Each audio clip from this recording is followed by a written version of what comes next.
First, we create a road cross-section project by clicking the New button. A dialog box pops up, prompting us to select a save location for the project management file, name the file, and once a path is selected, an empty default project is automatically created. With that, the cross-section project is established. Next, we proceed to create cross-sections, starting with the longitudinal section.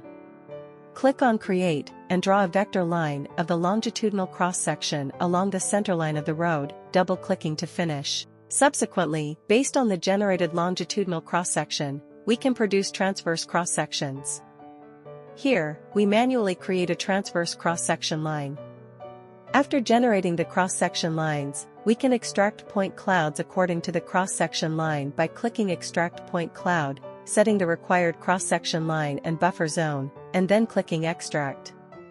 Once the save area is configured, we load the extracted point cloud, allowing us to see the point cloud extracted along the cross-section line. That concludes the introduction of road cross-section analysis based on point cloud data.